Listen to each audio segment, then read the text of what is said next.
This is Why Am I a Mets Fan? A podcast hosted by Samantha Croston and Ashley Wenskoski.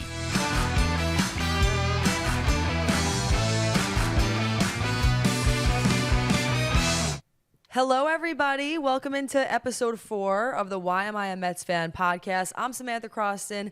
This is my co-host, Ashley Wenskoski. If you are watching on YouTube, hello from the Skycam. If you are listening, thanks so much for listening and joining us. First things first, before we get into the Mets, we have an exciting announcement to make, which is that we just hit our first 100 subscribers. And Mets play aside, I feel like it's important for us to recognize the first 100 people who believed in us. Yeah, it's only been 3 weeks since we launched this, so that is amazing. And thank you so much if you've subscribed on YouTube, Spotify, Apple Music, wherever you get your podcasts. We are happy to talk to you. And I mean, I keep getting these comments from people on social media, but what a stretch to start a Mets podcast. Am I right? I know, but that's why I think that the name is so important, because even if the Mets aren't doing well, clearly we still have a lot to talk about. If you want to find us anywhere, you can find us on social media at WhyMetsPod on TikTok, Instagram, Twitter. We're trying to be everywhere. You can also, of course, find us on YouTube, same handle, at WhyMetsPod. This is a podcast that explores the farm, the fascination, and the facts behind the New York Mets. And Ashley and I, if you're joining us for the first time, are based in Syracuse, New York. We're sports reporters at the local stations here in Syracuse. Let's just get your first initial reaction from this week of the Mets play. Well, all right. Our last episode was called The Mets Are Broken. Yes. And so was I. As I stated, the Mets are less broken this week, but they're still 11 games under 500. So that's, I mean, they went 3-7 on the homestand. Not great, not good, not what we were hoping for. Since the last time we spoke, the Mets won those 3 games since last weekend. They lost 2 of 3 to the Giants, ended the series with a win, got swept by the Dodgers, and then just split the series with the Diamondbacks. We were recording this on Sunday night. Of course, a heartbreaker of a game earlier today with the blown save. Looked like they were going to finally win a series. God knows the last time that's happened. But we settled for a split. So yeah, not a great homestand. I don't know, really, we'll get into our topics and everything, but yeah, 3-7 on the 10-game homestand, and now we head out to the Nationals. No, I absolutely agree. I thought that the title of Broken last week made sense.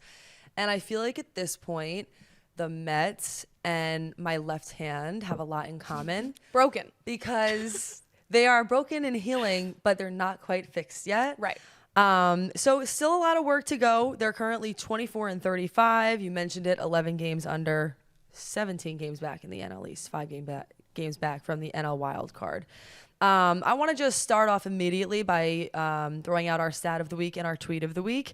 The stat is that the Mets have 6 losses this season after leading 8 innings. After 8 innings. So no other team in the majors has more than 2. The Mets have done that 6 times. I did see a few very funny tweets this week to the effect of the Mets would, like, basically saying how high the Mets record would be if baseball was just 8 innings. It's that 9th inning that is consistently the problem, it seems. Well, because they don't have a closer. That'll get you. But also, how about, I don't know if you saw today, Gary Cohen on Sunday calling the shot when Ketel Marte hit the home run in the 9th inning for the Diamondbacks. Gary Cohen had just finished saying that stat that the Mets at the time had 5 losses this season after 8 innings. Literally, he gets the words out of his mouth. Marte hits it over the wall. So that was just a little, I don't know, Gary Cohen, did you have a psychic feeling? Let us know. Like, what made you decide to say that? The timing on that is feeling off. It's a little scary. It kind of leads into our tweet of the week. This time it's by Jenna Ashland. She said, the Mets are studying abroad to go and find themselves. You like that one. Hilarious. They're going to London at the end of the week to play the Phillies. That's just an iconic tweet. Maybe they'll find something. And maybe it's going to take a change of continent for this team and to fly across the ocean to figure some things out and find themselves like people do when they go abroad. Find themselves feels like the right word because, listen, what I will say about the difference, one difference between last week and this week is that last week when we spoke, in between those 2 times, the Mets hadn't won. They played 5 times. They hadn't won a single game. The Mets have won, but they haven't won enough. And a part of that, I think, is the team culture and the belief, which leads us to our first, what I believe is an important topic, which is Jorge Lopez glove throw. It's a debacle. It's a scene. It It's a happens on debacle. Wednesday. I'm sure if you're listening to this podcast, you know some of the X's and O's of what happened, but this is what happened. The Mets lose 10-3 to the Dodgers on Wednesday after Lopez gave up a 2-run homer to Ohtani. He is ejected by the third base umpire, Ramon de Jesus, after throwing his glove high in the air. That was what came after that. Ultimately, he was upset over an appeal ruling. It was a check swing call that didn't go his way. He is walking back to the bullpen, and he decides to do something that I certainly haven't seen in my lifetime. I think even Mets fans who are older than us would say this was really kind of a rare event. It was an event. Essentially throws his glove as high as he can into the stands and leaves, I think, even the fans in the stands with sort of a strange taste in their mouths. Yeah.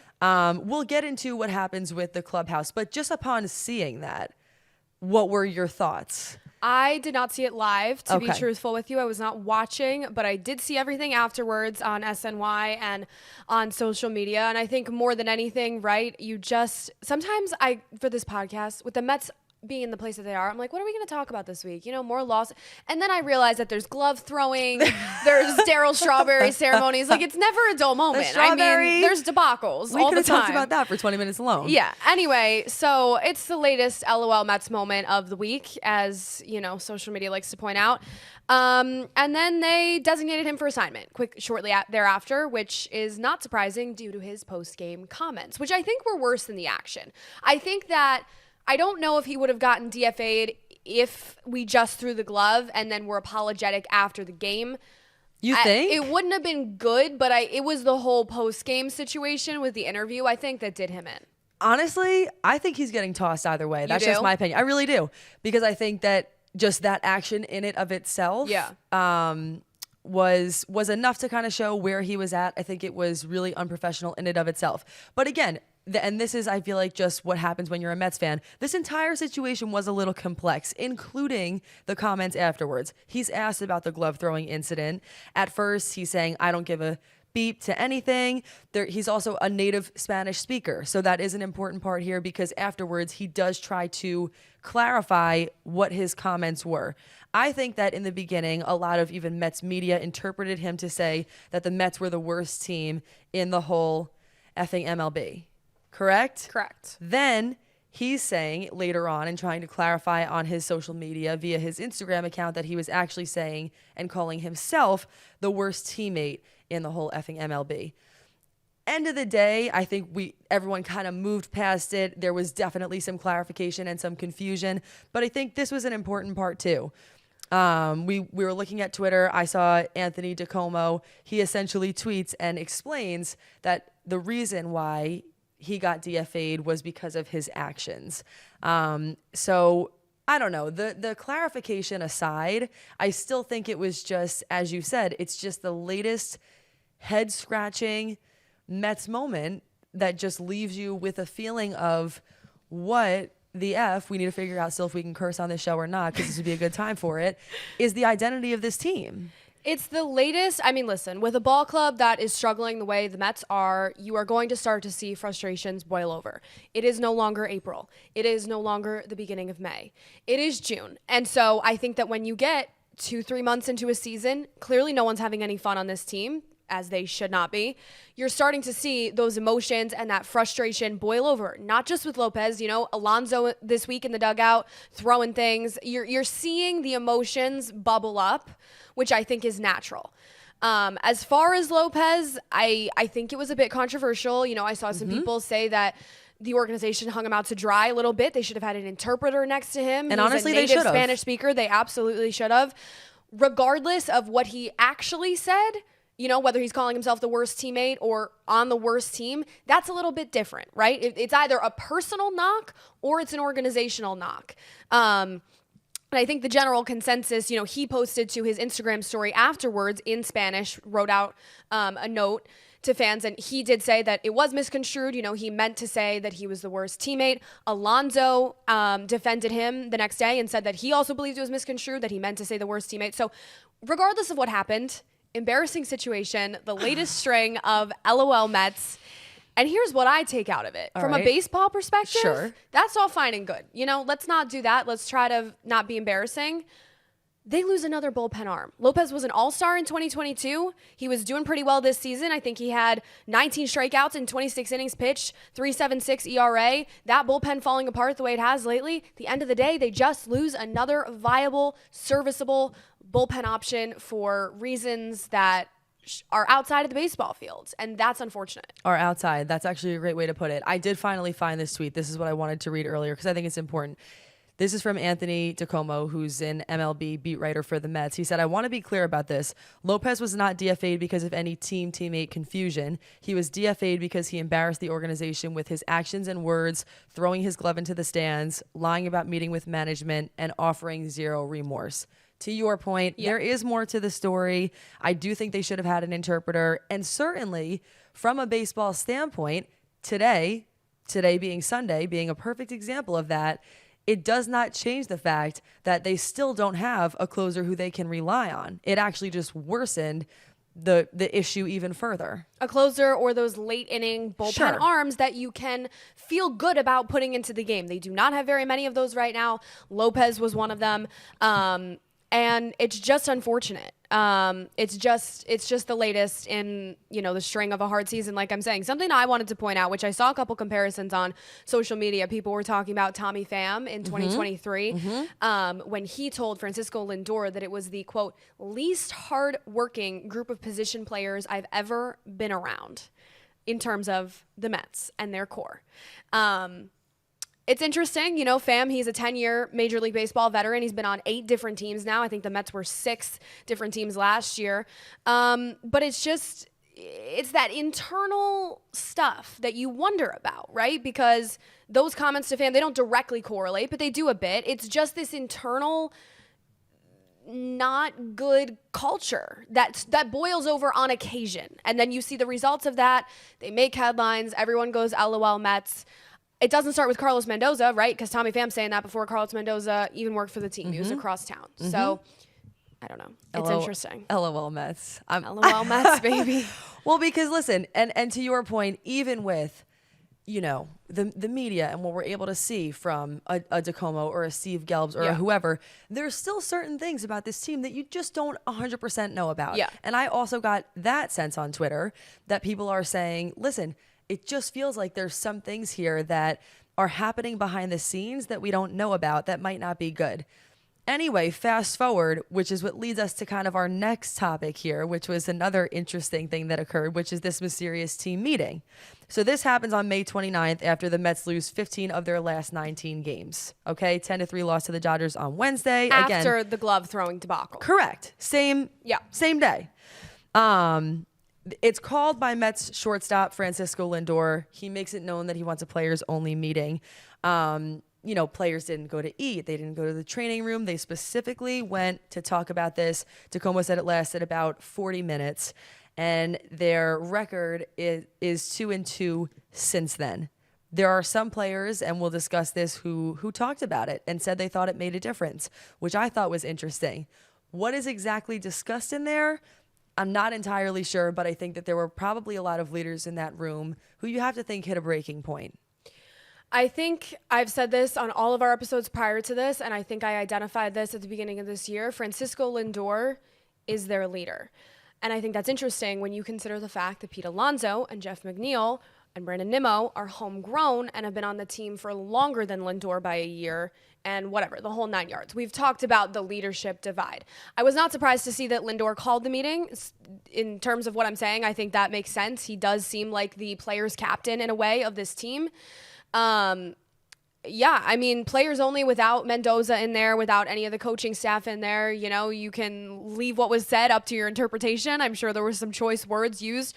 Probably what we were saying last week, right? Like, it's Memorial Day. Like, we are either going to suffer for the next 4 months or we're going to make an effort in some sense.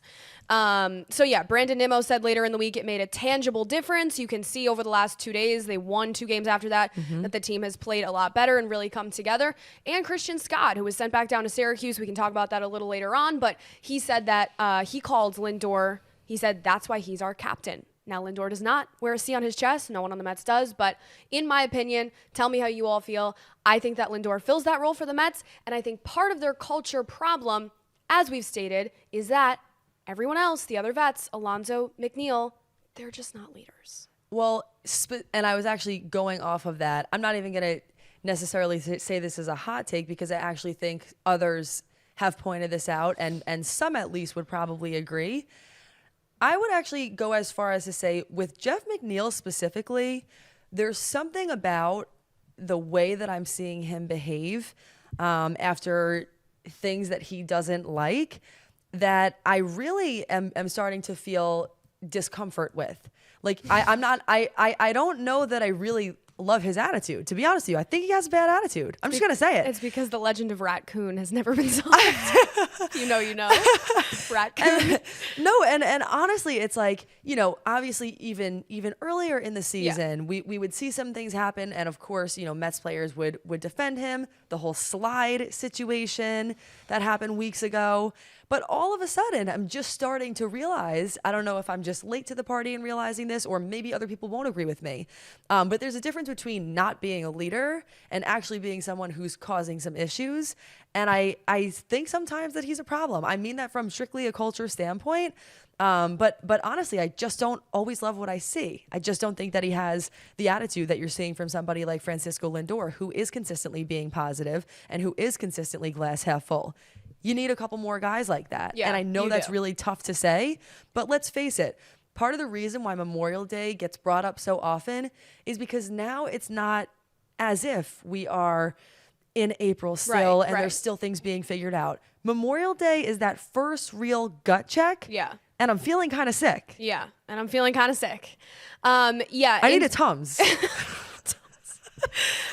In terms of, I don't know, I'm going to get labeled as an Alonso hater on here, which I really am not. I did not start out that way, but Alonso pisses me off more. I see your point about McNeil, and I do. Really? It's just that, like, he gets up there after Lopez is DFA'd in front of the media, and he's like, I don't have anything to say on that. What do you mean you don't have anything to say on that? Like, you should be saying whatever he feels about it. If he feels like it was taken out of context, the language barrier, I get it, okay? But you should be saying that is unacceptable, at least the throwing the glove thing. You don't want to talk about the comments, fine. But just at least say that's unacceptable, way to act on the baseball field, whatever, yada, yada, yada. I don't, like, and I saw people say that on Twitter. To me, it's just mind-blowing. Like, Alonso is a guy that we debated, you know, if they sign him long-term, does he deserve that captain, that C on his chest, which has not been worn since David Wright? And I will be vehement. If they re-sign him, I don't think he's a captain. I just don't. You can come at me. You can have your own opinion. I'm not saying Lindor should get this C. I don't know. I mean, I don't think I'd be upset if he did. But Alonso is just not that guy. He's just not the voice in the room. Lindor is the voice in the room that rises above everyone else. Good time for us to say, and I genuinely mean this from the bottom of my heart, we have really appreciated and read every single one of the comments that you guys post. And we honestly want to hear, how do you feel about this? Do you think anybody deserves to be a captain? What do you think about the culture? So thank you so much. We have appreciated it, and we have read all of them. This is not a topic on our list, which is why I'm just going to bring it up now. Go for it. Because you talk about the whole Alonso thing.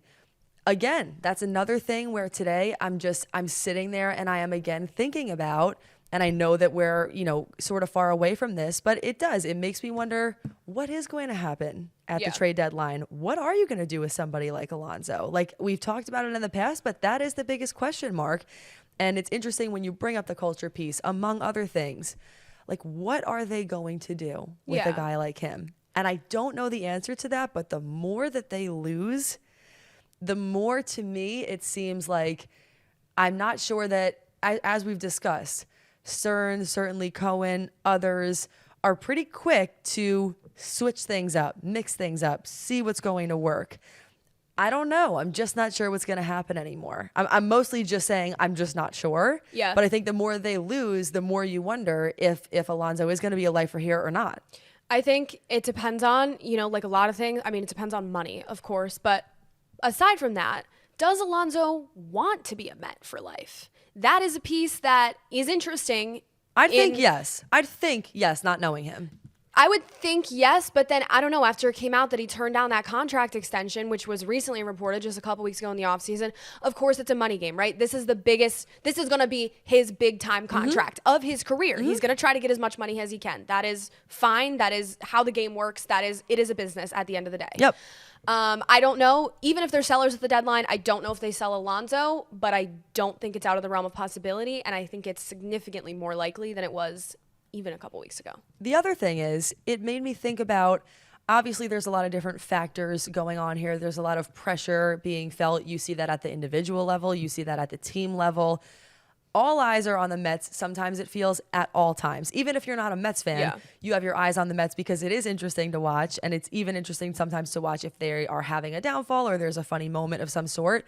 But it was also making me think, like, there must be a lot of pressure on all of these players just in the next few months, because legitimately, in some way at least, your performance is going to impact who is on this team, who isn't on this team, the future of it. It's just another factor that I feel like we hadn't talked about the last episode that matters as far as just these game by game, outcomes and what you're seeing. I agree. And we've talked about it a lot, right? It's been this homegrown core. It's been Alonso, McNeil, Nimmo, for 5 years now or around that.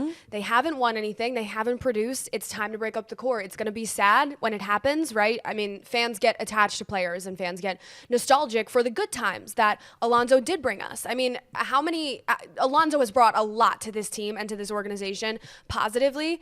The polar bear. The polar bear. So it is tough, but that brings me to a point actually further down. I'm going to skip ahead a little bit here. Go ahead. I saw a great point from Christopher Soto at SotoC803. He tweeted, "This team is built from various pieces of 2 different owners, 5 general managers, and 3 different farm directors, all with differing strategies on how to build a roster and what types of players to target to build optimal lineups." I thought that was just a great point. Like, we know that stuff, right, in our head. We know that Steve Cohen took over. We know that we went through a slew of GMs after Sandy Alderson, Epler. Now we have David Stearns. But what a great point. I mean, even 3 different farm directors, right? These are multiple cooks in the kitchen with different visions on how to build a winning organization. The Wilpons were a mess when Steve Cohen bought the team. We know that. The farm system was a disaster. He kind of had to start from the ground up there. Heavy payroll investment was needed. He gave it. But that's not the long-term solution, as I touched on last week. To really turn an organization around from top to bottom, it starts with player development and vision on how to build a team. And now it's in the hands of David Stearns, so we'll see what he does with it. He has not had nearly enough time for us to make a judgment on David Stearns in terms of, how he is as a GM. But I just think it's interesting how there's been so many different visions, and I feel like that's a really great analogy for this team. Like you like to say, it's not a talentless roster. No. There are good players on this team. There are all-stars on this team. There are, Alonso, like MVP candidates on this team. But they just are not cohesive as a group. You can tell, I guess, is my overarching point. And as Christopher pointed out, you can tell that there were a lot of different cooks in the kitchen building this roster with different ideas on how to build a winning baseball team. And I guess that is what I'm excited for the future. If it stays David Stearns, to finally be able to, which we haven't really done since Sandy Alderson, be able to ride out a GM and a leader for 4 or 5 years and see where he gets us once his vision is fully developed. It is a very interesting point, because players aside, coaches aside, you look at just all of the different strategies that have tried to be implemented over the course of the past few years, and it sort of seems like nothing's working. To your point, yeah, perhaps that is a too many cooks in the kitchen kind of ordeal where everybody is thinking that one strategy or one vision is the best. Is Stearns the person who fixes that? I'm not sure. Maybe. I'm hopeful. I think I do still actually feel, we talk about a lot of different people. There are obviously a lot of different parts to what makes this team successful. As you mentioned, it is a business at the end of the day. It's a large organization. But Stearns is someone who I have to say do still feel confidence in. I'm very interested to see exactly what it is that he's trying to incorporate here. But like you said, and I know that people hate to hear this, but especially at this point in the season, what I feel is it is going to take a little time. If there's any chance Yes. of this team being successful, you're going to need to sort of wait and be in the trenches for a few years to sort of see how this all develops. Do I think there's really anything, successful coming out of this season from a wins and losses standpoint? Not really. Probably not. Probably not. But it doesn't mean that there aren't successful things happening behind the scenes. Sometimes I even think what they do at the trade deadline, or the moves that they make, or the pieces that are coming in and out are successful in and of itself. I'm sure that other fans who are on teams that are winning right now would say that that's like a maybe too positive way of looking at it, or I'm just pulling for strings of whatever. But I sometimes feel like with the Mets, unfortunately, you need to be willing to play the long game and stick around to see exactly how that success is all going to unfold. So we're here, and I'm sure many other people are as well. And to elaborate, I agree with you. And to elaborate on what I said about Steve Cohen, it just hasn't been enough time for Steve Cohen has made successful moves, right? He re-signed Edwin Diaz, Lindor, Scherzer. There have been things that I guess you would put in the success bucket, but there just is not a cohesive identity. And whether that becomes David Stern's identity on how to build a team, whether it ends up being somebody else in a year or two and it's not David Stern's, there needs to be, historically, right, this is an organization that is focused on pitching and developing pitching. We haven't had that recently. In the last 4 or 5 years, we haven't developed those big high-profile pitching stars that we even did back 10 years ago. So they need an identity back of some sort, whether that is back in pitching development, whether it's how does David Stearns want to build a team? Is it power hitting? Is it small ball? What do you want to do about, the bullpen? Like, there's so many parts that go into this. And I guess I'm apprehensive to see. Apprehensive would be the more, I don't know if I'm excited. I'm apprehensive to see where it goes going forward. But I would like to see this team. It's a good thing if they take more of a mold around Stearns' vision, or just one person's vision, I guess. I understand where you're coming from on that. And speaking of some of the not cohesiveness that we've been seeing, we also have some roster moves that we wanted to discuss, of course, in part because they relate to Syracuse, which again is where we are located. Edwin Diaz is on the injured list. He has a shoulder impingement. So we'll just stop right there. Thoughts? Convenient that Edwin Diaz goes on the injured list when he can't get an out to save his life. I will say I'm not accusing them of, anything meddling, because I think they're probably on their best behavior right now, because the Mets were one of the teams that were investigated by Major League Baseball under Epler for messing with the injured list, for basically putting players on there that were not hurt and using it as a little escape option for the roster. So I don't think they would do that on the heels of that investigation. I think it's convenient. Let's just leave it at that. If he does have something wrong with his shoulder, that could also speak to why he's struggling so much lately. If he's coming off the knee injury, then he has a shoulder impingement, a lot of problems. But yeah. Just wanted to take a beat on that. That's all. Was curious about your thoughts on that. Mets are also optioning third baseman Brett Baty and pitcher Christian Scott to AAA Syracuse. Stearns said on Scott, he totally did a great job and he'll be back.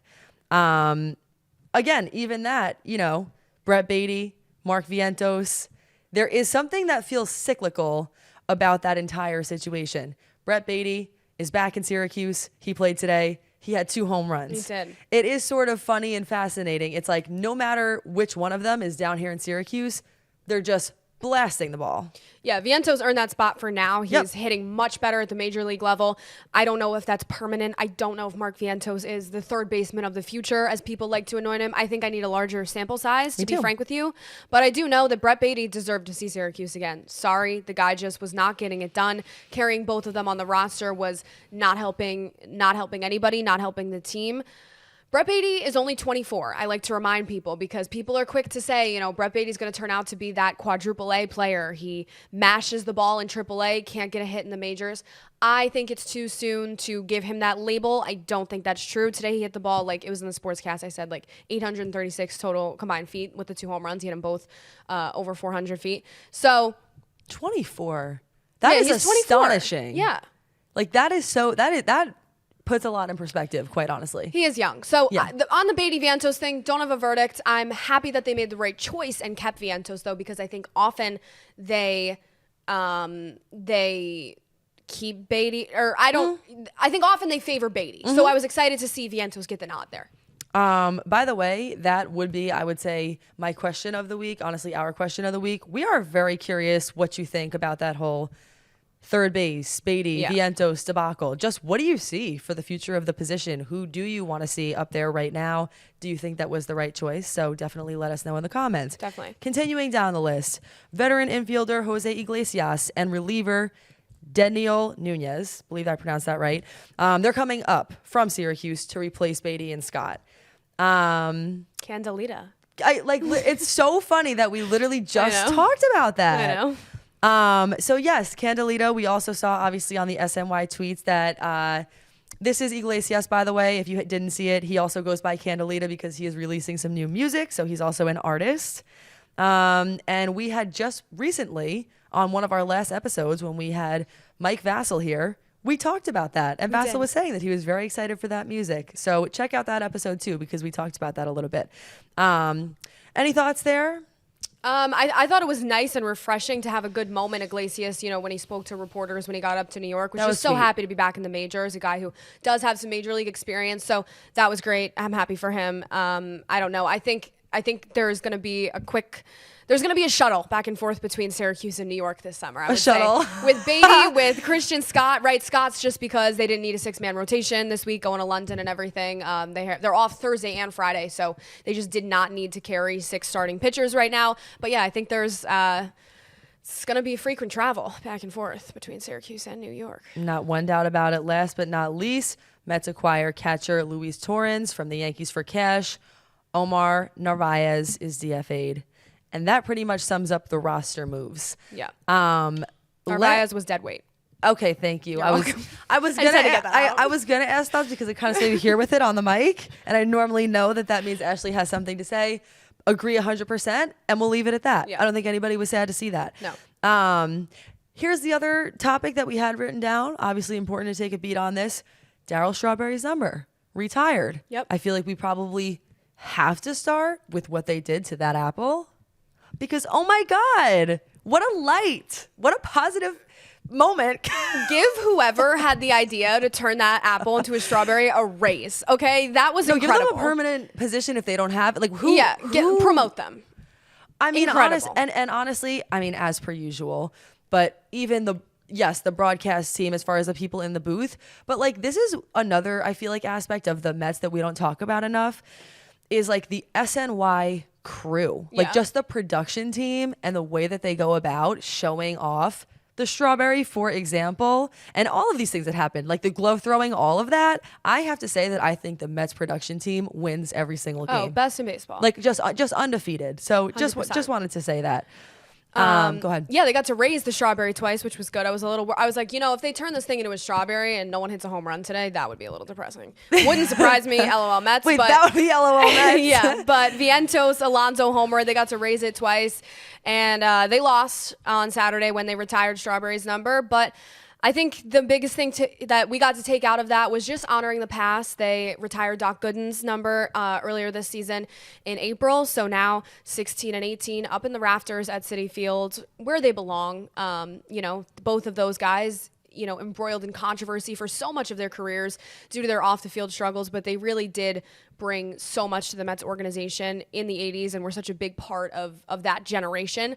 It was good to see, and it was good to see, obviously, Darryl Strawberry also had a heart attack earlier this year. He's been through so much, so to just see him get that moment was really great. And, there were a lot of meaningful moments in the things that he said that day, but I appreciate this.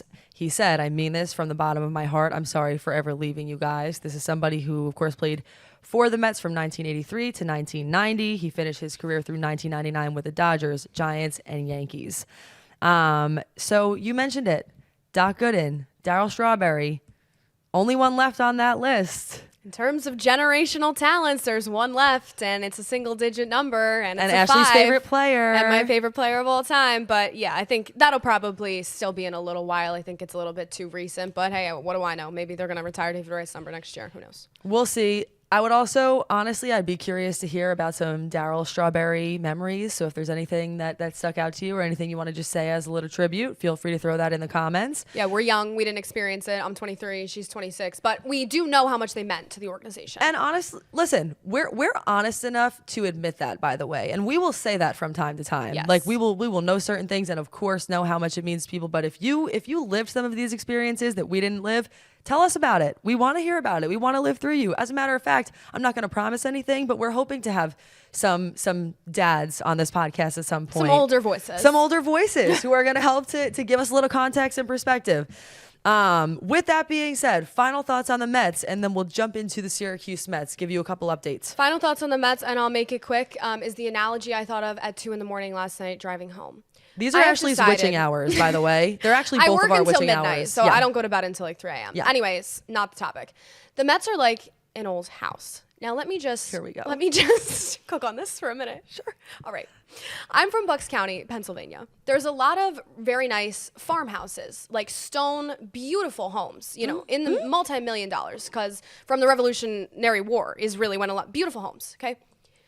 You look at the home, you're like, this is such a nice house. It's so beautiful. It has so much charm. It has so much history. I love this house.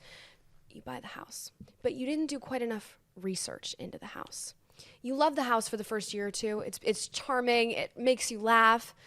2-3 years into owning this house, you're sick of this house because you're like, something's wrong all the time. A faucet's leaking, a door's falling off. It's an old house.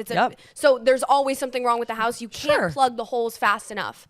The Mets are like that house, but you still love the house because it's your house. It's charming. You fell in love with it. You'll never stop loving the house. You paid a lot of money for it. You paid a lot of money for it. The Mets are that house. And 3 years in, you realize that you just can't plug all the holes at once. This house drives you nuts, but you still love it. And you know how those houses usually end up? How? Either 3 years in, you sell the house because you've had enough of the house and you can't do this anymore.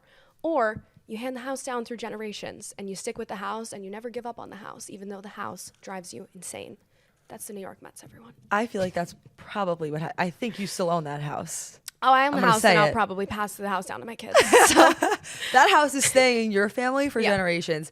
I absolutely love that. Beautifully said. Honestly, poetic. Thanks. So thank you for sharing. Yeah. And I would have to agree. I think we're still both living in that house, and we will continue to live in that house, which is why we have this podcast. Up next, Mets play 3 games in Washington. They have 2 days off on Thursday and Friday, and then they go to London for a 2-game series with the Phillies. We will be covering all of that next week on this podcast. Heading over to the Syracuse Mets, here is a truly exciting piece of news that we knew was coming at some point. They took over first place in the division today. 1 less loss than Scranton. They were chasing them. Yeah. We knew it was coming. But oh my God, I say it every week, but this is a really good team. A really good team down in Syracuse. We say it every week. If you need some happiness, look down at the Syracuse Mets. The Scranton Rail Riders are the Yankees AAA if you are not in touch with minor league baseball. So that's kind of fun too, right? The Mets and Yankees affiliates chasing each other. But yeah, they had a good homestand. They split the series with the Bisons this week, 3-3, 3 wins apiece. Scary moment on, was that Friday or Thursday? I believe. Late this week. Yes. Bison's catcher Peyton Henry got hit on the backswing of Pablo Reyes. The game was called in Syracuse. We had Tommy Sladek, who's our sports director. He was there. One of our reporters was there. Very scary scene. He was shaking on the field, taken to a Syracuse hospital. He appears to be okay, so that is good.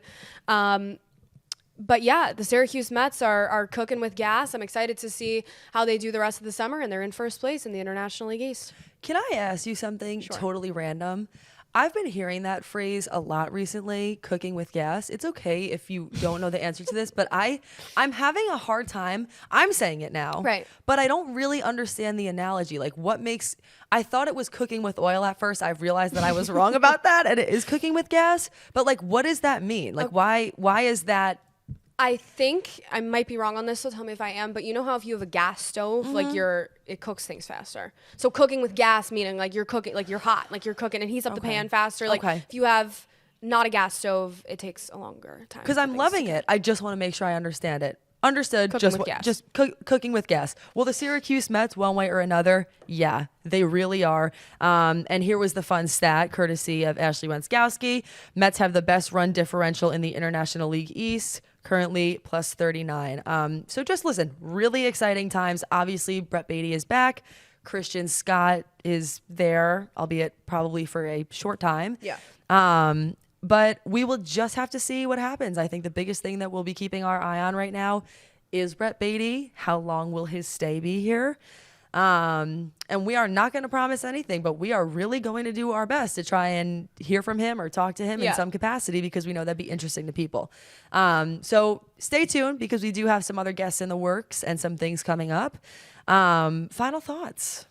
Final thoughts on the Syracuse Mets. They haven't just been winning. They've been dominant. Like you said, that run differential really speaks to, I think, how good a team is, and that is a good team. They're heading to Minnesota this week to face the St. Paul Saints. Blake Tidwell gets the start on Monday, which I know a lot of Mets fans watching him closely, called up from AA.